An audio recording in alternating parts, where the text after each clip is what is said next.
한국전쟁 전후 최소 1800에서 수천 명의 인명이 이곳에서 희생됐습니다. 일악살지에서 팔악살지까지의 거리가 직선으로 약 1km 정도에 달할 만큼 이 구역이 되게 넓습니다. 세상에서 가장 긴 무덤이라고 불리우는 골령골. 세상 천지에 이런 몰상식한 반응이 어디가 있느냐고요. 오랜 세월 침묵해온 눈물의 골짜기. 대전 형무소 재소자 희생 사건의 비극을 들여다봅니다.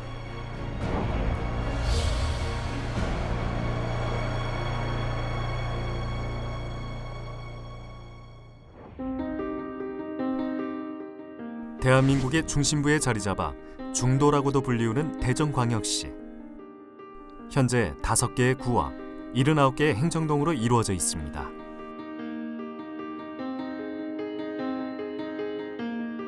해방 이후 정치적 공백기 속에서 이념 논쟁이 활발히 벌어졌지만 이른바 좌익 세력이라 불리운 이들에 대한 정부의 압박은 거셌습니다.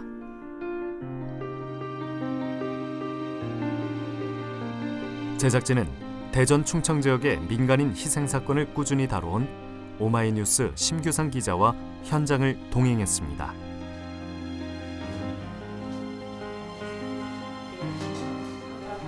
오남매의 막내였던 신순난 씨. 순난 씨 가족은 공주에서 농사를 크게 지으며 마을의 중심 역할을 하던 종갓집이었습니다. 열심히 그냥 그렇게 해도. 순난 씨는 평소 온화한 성품의 큰오빠 석호 씨를 유독 따랐습니다. 1949년 추석을 앞둔 저녁, 총을 든 경찰이 집안에 들어와 오빠를 연행하려 했습니다. 밧줄로 묶어서는 마당에다 이렇게 꿀리더라고요. 그러니까 오빠가 내 잘못이 뭔가 말을 하라고 말을 해달라고 하니까 그렇게 할 때마다 오빠를 발길로 차고 그러더라고요. 마을에 있다 소식을 들은 아버지도 황급히 달려오셨습니다. 코로나 때문에 저기 한다 그래서 내가 잘못 가르쳐서니까 나를 데려가라고 막 소리치니까 매선 아버지한테 저기 막 총을 겨누니까 아버지가 쏴라 나를 쏴라 내 아들 풀어라 그러면서 막 그렇게 신랑이 할 때 오빠는 또 몇이 끌고서 대문 중방에 이렇게 넘어 끌려가더라고요. 저는 그게 마지막이었어요, 오빠가. 평소 글 읽고 쓰기를 즐겼던 오빠는 밤이면 야학을 운영해 한글을 깨치지 못한 동네 주민들을 가르쳤고 낮에는 훈장을 모셔 청년들이 글을 배우도록 글방을 운영했습니다. 직접 글을 쓰고 책을 만들던 모습.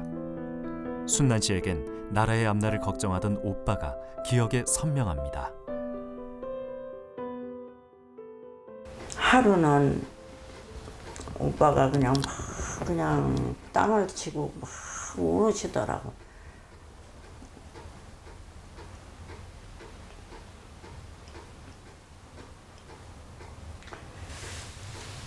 그래 왜 그러시느냐고 저는 오빠를 막내나 줄줄 잘 따라다녔어요. 그래서 오빠 왜 그러시느냐고 그때 어른들도 안 계셨는데 이렇게 울으셔서 그러니까는 너는 아직 어리지만 잊어서는 안 된다.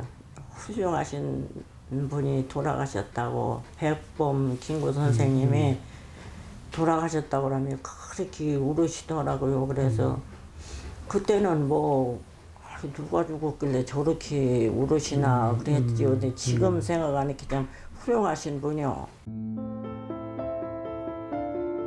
오빠가 영문도 모른 채 잡혀간 뒤 가족들 역시 늘상 감시를 받았고 불안한 마음을 놓을 수 없는 상황이 계속됐습니다. 끌려가자마자 우리 집에는 삼장 저녁이면 누가 와서 맨날 지키고 있었어요. 그래서 우리는 저녁 먹으면 말 한마디씩 가족들하고 대화가 없어요. 무서워서. 예, 그 사람들이 어떻게 또 알아들을지 모르니까 오빠한테 잘못 말하면 불리하잖아요. 그러니까 그냥 아주 지죽은 듯이 다 그냥 눈 감고 누워 있었어요. 그냥 그러고 하면 아침이 새벽이면 그 사람들이 가요. 발작 소리가 나고 뭘 막 두들고 간다고 이제 그러는가 봐. 오빠 석호 씨가 공주 형무소를 거쳐 대전 형무소에 이감됐다는 소식에 면회를 간 어머니. 석호 씨의 모습은 말할 수 없이 처참했습니다. 오빠가 나왔는데 손을 뒤로다 이렇게 하고서는 이 어머니 보여주면 가슴 아프겠네. 안 보여주려고 자꾸 감춘 걸 어머니는 네 손 보여주기 전에 나는 안 간다. 나는 집에 안 갈란다고 네 손 보여줘야 간다고 하도 그러니까 이제 시간은 다 되고 하니까 할 수 없이 보여줬는가 봐요. 그러니까 골고루 손이 다 이렇게 패였더래요. 그런 걸 보고 또 옷도 그랬고 피투성이고 그랬으니까 어떻게 오셨겠어요. 그러니까 보따리 안고서 그냥 울면서 걸어서 그냥 오신 거예요.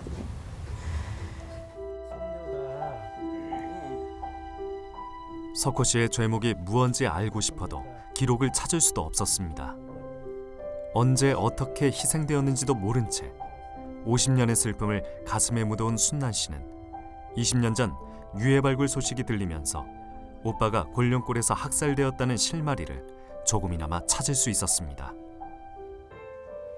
속이 시원했어요. 그래도 오빠가 거기 듣고 있는 것만 같아서. 어디 한 곳 속 시원히 이야기 한번 못하고 지내온 시간. 순난 씨는 오빠를 그리워하는 마음이 맺힐 때면 시를 쓰며 응어리를 풀어왔는데요. 그동안 써왔던 시들로 문학계에 등단하고 시집도 출판하게 되었습니다. 산이요 말해다오. 많은 분들이 마지막 하시는 걸 보고만 있었는가. 너무 무심하지 않는가. 낮이었을까 밤이었을까. 얼마나 두려웠을까. 곤룡골 사나 너는 알 수 있지 않는가 말해다오. 그들이 마지막 남긴 말을 하늘도 땅도 산도 말해주지 않네. 50년이 넘어서야 이 자리에 왔답니다. 얼마나 기다리셨나요? 남아있는 우리도 답답해서 소리쳐 봅니다. 영혼이 있다면 힘차고 당당한 새가 되어 온 천지를 날아보소서. 세장에 갇힌 새는 2번 다시 되지 마소서. 뼈는 못 찾아도 잃은 석자는 찾고 싶네요. 모든 분들이시오 이왕에 가셨으니 서로 마시고 편히 눈 감으소서.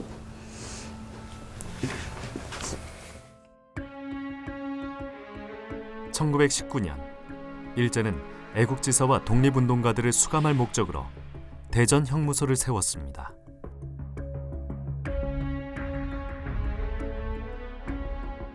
해방 이후 형무소엔 제주 4.3, 여순 사건 등에 연루된 이른바 정치 사상범이 전국에서 수감됐는데요. 한국전쟁 전후엔 특히 국민보도연맹원을 포함한 좌익 사상자로 분류된 이들이 단기간에 이송됐습니다. 1950년도 초에 3,000명이었는데 전쟁 발발 직전에 이 포화 상태가 돼 4,000명으로 늘어나고 4,000명 중에 약 2,000명이 정치 사상범이었어요. 그러니까 그 중에 최소 1,800명이 수감돼 있다가 이제 판결을 받고 출소를 기다리고 있다가 대전 산내로 이제 끌려간 거죠. 그 인원이 1,800명입니다. 갑작스레 곤룡골로 끌려간 재소자들. 군경은 길게 판 구덩이에 무릎을 꿇게 한 다음 옆사람과 어깨동무를 시킨 채 학살을 자행했습니다. 진실화해위는 대전 형무소에 수감된 재소자와 보도 연맹원들이 육군 방첩대 등에 의해 법적 절차 없이 대전 산내 곤룡골에서 집단 살해당한 진실을 규명했습니다. 본격적으로 그 대거 학살이 시작된 곳은 대전으로 보면 돼가지고요. 대전이 그런 그 민간인 학살이라든지 형무소 보도연맹 학살에 있어서 좀 분기점이 되는 곳이 아닌가 싶고요. 그리고 결정적으로 그 2000년대 초에 그 미군 정보부가 찍은 사진이 발견되면서 어떻게 보면 그 이후에 민간인 학살의 상징처럼 된 곳이 대전 형무소 그 희생 사건이라고 볼 수 있습니다. 충청남도 논산시.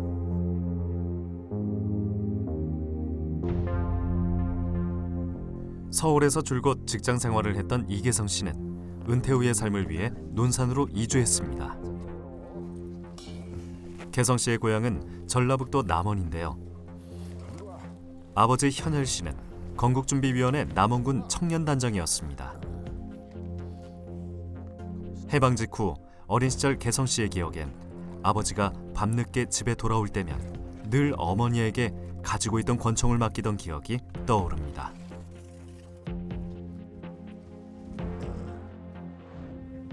자전거 타고 저녁에 이렇게 들어오시면은 물을 뒤에서 이렇게 꺼내가지고 어머님을 드려.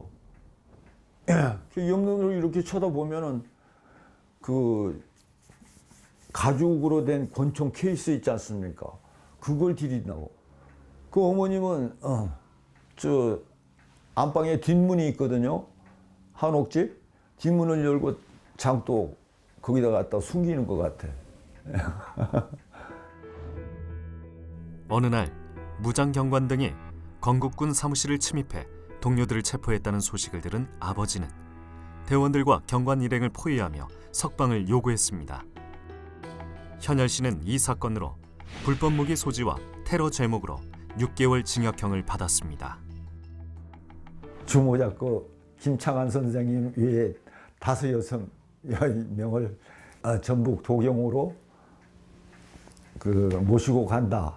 그 얘기를 아버님이 산하에 계신 부하 2사람하고 3회면에 건국군 훈련소 시찰을 가셨는데 그 정보를 입수해요. 율치에 잠복해 있다가 관용차들이 오니까 맨몸으로 거기서 이제 몸싸움이 이제 났어요. 그래서 사실 무기 사용은 안 하고. 석방된 이듬해 아버지는 또다시 사건에 휘말립니다. 개성 씨의 아버지는 조선민주청년동맹 남원군위원회 부위원장으로 취임했는데요. 당시 우익단체였던 남원청년연맹 간부를 살인교사했다는 혐의를 받은 것입니다. 47년도 4월 23일인가 이제 남원의 이제 우익청년단 양남식이 살해 사건 때 이제 아버님이 거기에 이제 소위 살인 교사 명령해야 돼.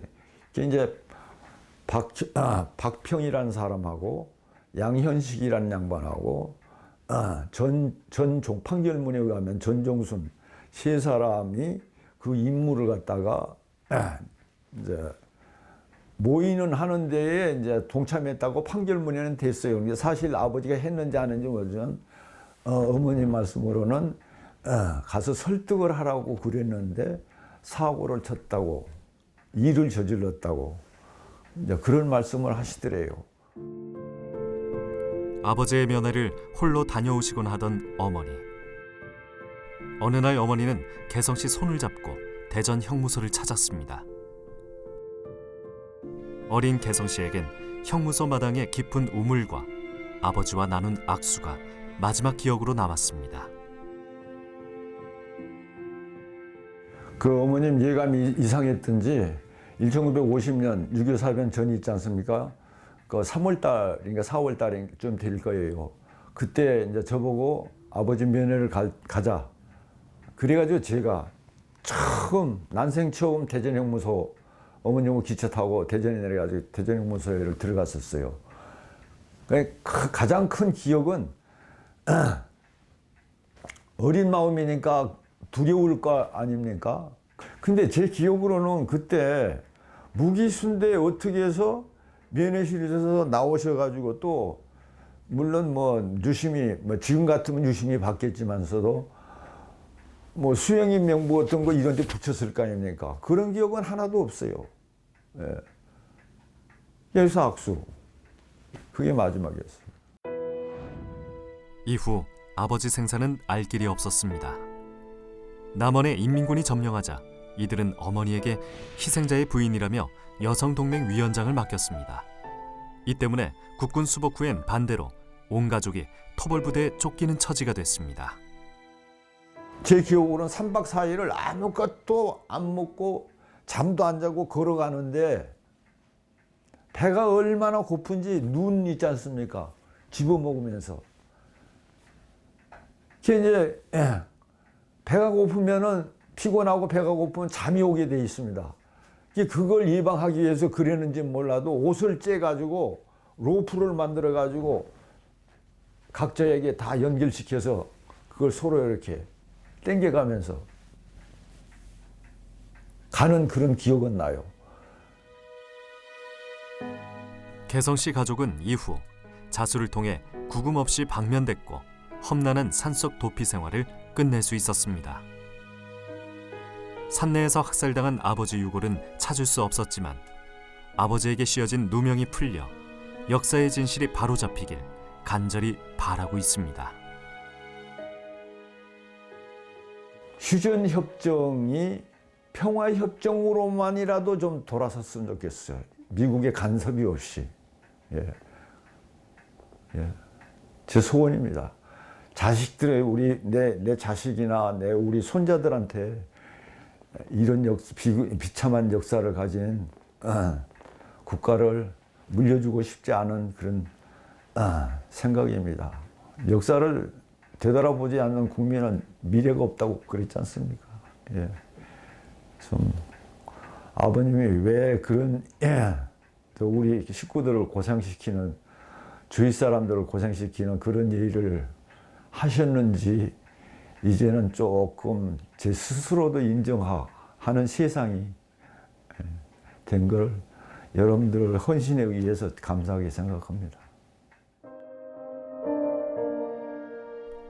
마당 가득 들어찬 식물을 살피며 하루 일과를 시작하는 윤정희 씨.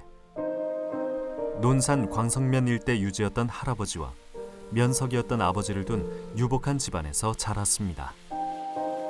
그러나 남로당 가입 도장이 문제가 된 것일까? 마을 사람 4명과 재판에 회부된 아버지는 뇌물을 쓰면 풀려날 수 있다는 거래를 제안받게 됐습니다. 할아버지가 고집이 세셔갖고 너 이놈 견뎌봐라. 여기다 이걸 찍으면 집안이 망한다는 걸 왜 몰랐느냐 해가지고 너희는 견뎌봐라 하고서 그 돈을 안 썼대요. 그런 게 4시 어느 날 왔더래. 거기를 와가지고서 어쩌냐게 대부님 나오셨어요 그러더래요. 그러니까 안 나오셨다고 그러니까 형님 못 오신다고 하더라는 거예요. 근데 지금까지 못 오고 있잖아요. 지금까지. 동일한 혐의로 재판을 받은 사람 가운데 아버지 여병 씨만 남로당 자금을 전달했다는 혐의가 적용됐고 국가보안법을 위반했다며 징역 3년형을 선고받았습니다.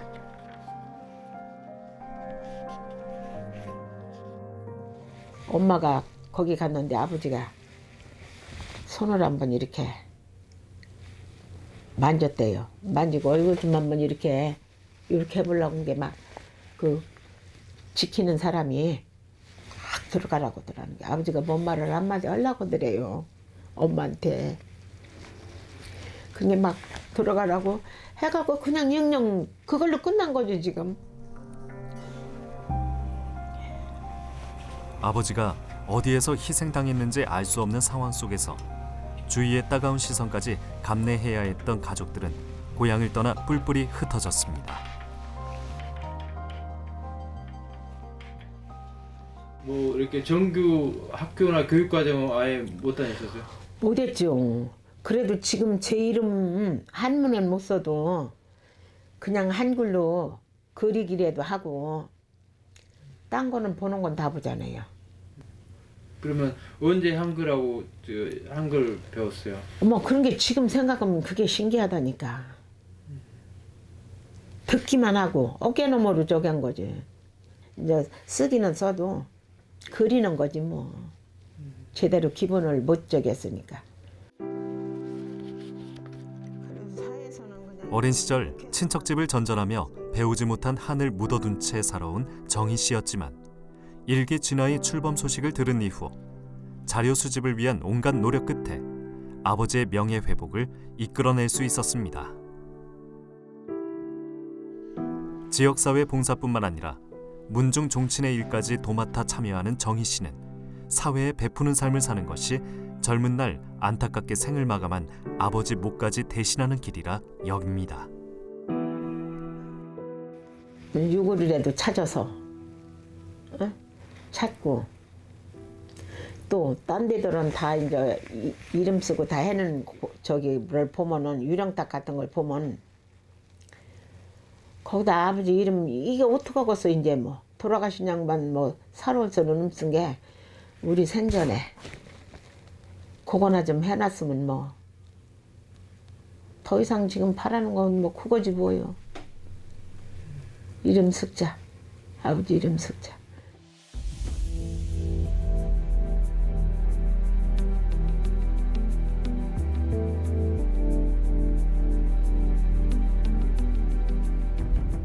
충남 부여에서 미용실을 운영하는 전미경 씨. 미경 씨 아버지 재흥 씨는 해방 직후 고향인 서천 건국준비위원회와 인민위원회 등 좌익 활동을 했다는 이유로 경찰에 지속적인 고초를 당했는데요. 역시 좌익 활동으로 몸을 숨겨야 했던 동생을 위해 자신의 도민증을 빌려준 혐의까지 더해져 결국엔 산속 도피 생활을 택해야 했습니다. 12시 넘으니까 아버지가 오셨더래요. 오셔서 다짜고짜 나 자는 아기를 번쩍 들어다 이 구석이 있잖아요. 거기다 세워보더래요. 쓰는 걸 보려고. 그러니까 이렇게 발발 떨고 울면서 쓰니까 아휴 우리 애기 병신은 안 되겠다. 그러고서는 아버지가 안아다 무릎이다 재우는데 어머니가 잡히면 어떻게 하고 내려왔느냐 보니까 설마 이 밤에 어떡하겠어요. 이 밤에 보는 사람 아무도 없었다고 그래요. 근데 그 소리 하는 찰나에 잠복했다 들은 거죠. 체포하러. 아버지는 대전 형무소에서 미결수로 구금됐고 할아버지가 면회를 다녀왔지만 다음번에 찾아갔을 때는 이미 행방을 알 수 없었다고 합니다. 미경 씨는 훗날 진실을 규명하는 과정에서 아버지가 희생된 상황에 대한 새로운 사실도 알게 됐습니다. 판결하고 일주일 못 돼서 사형 집행을 한 거예요. 아버지 재흥 씨는 같은 마을 이장을 살해한 혐의로 처형이 됐던 겁니다. 낮에는 미용실을 운영했던 미경 씨. 나머지 시간엔 아버지의 판결문을 추적하며 관련 증언을 모아나간 끝에 지방법원 재심 결정을 통해 강압 수사와 고문으로 사건이 조작된 것임을 밝혀낼 수 있었습니다. 62년 만에 딸의 손으로 아버지의 누명을 벗고 명예를 회복시킨 순간이었습니다. 1950년 7월 10일 날 죽였다고 판결문에 돼 있는데 그 후에 9월 27일 날 서천 등기소에서 불타 돌아가신 거예요.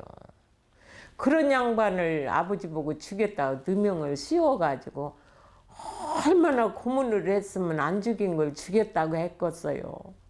지금 그 생각을 하면 참 내가 살아서 밥을 먹고 사는 게 너무 죄스럽죠. 그런 아버지를 50년간 방치했으니까.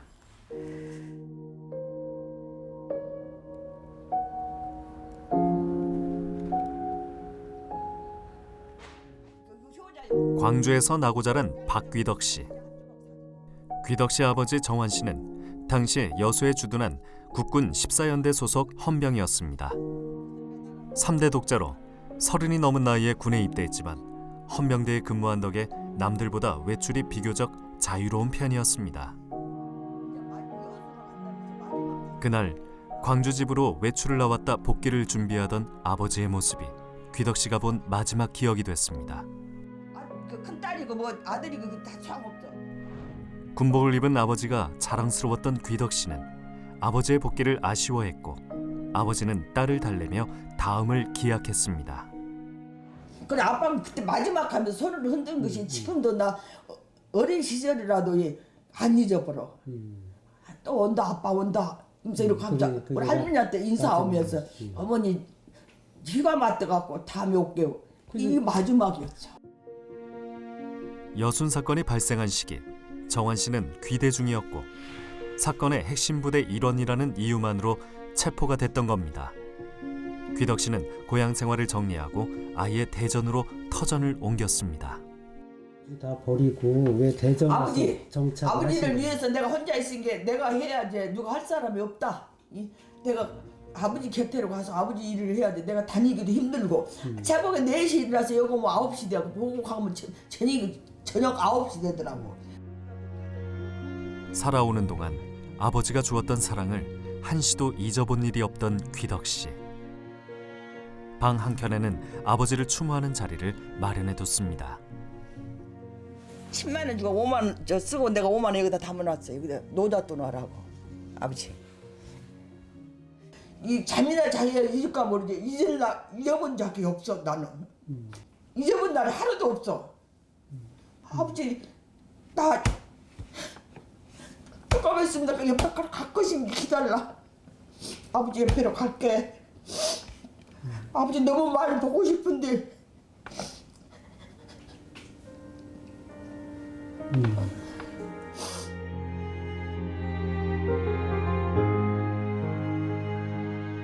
한국전쟁 발발 전후로 대전 형무소 재수자들은 이곳 곤령골로 끌려와 3차에 걸쳐 학살을 당했습니다. 이곳에 적게는 1800에서 많게는 7000여 유해가 묻혀 있을 것으로 추정되고 있는데요. 지난 2007년 진실화해위원회 작업을 통해 34구의 유해가 발굴됐고 시민사회단체가 참여한 2차 발굴을 거쳤습니다. 지난 9월 공동조사단의 유해 발굴이 다시 시작됐고 현재까지 약 80여 구의 유해가 발굴됐습니다.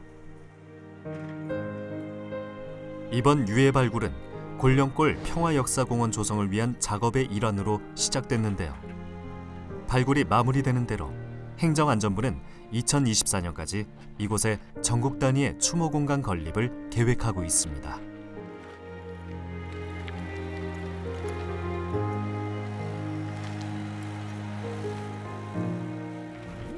유족들은 발굴이 시작된 이후 하루도 거르지 않고 현장을 찾고 있는데요. 이제는 담담해질 법도 한 시간이건만 한 구 한 구 유해가 나올 때마다 마음 한켠이 내려앉는 심정입니다. 사람 잡아먹고 사는 식인종도 이런 짓은 안 해요. 제 동포 형제는 알아보지 이런 짓은 할 수가 없어요. 사람이라고 볼 수가 없어. 이 짓을 해놓고 자기네는 아들 딸 낳아서 따순 아르먹에다 호요시거고 공부 가르치고 해서 요직에 앉혀놓고 무슨 할 말이 있냐고요 지금. 우리 유족들은 어떻게 살았는데 한이 맺혀요. 내 몸이 꺾여서 구덩이에 빠진 것 같아요.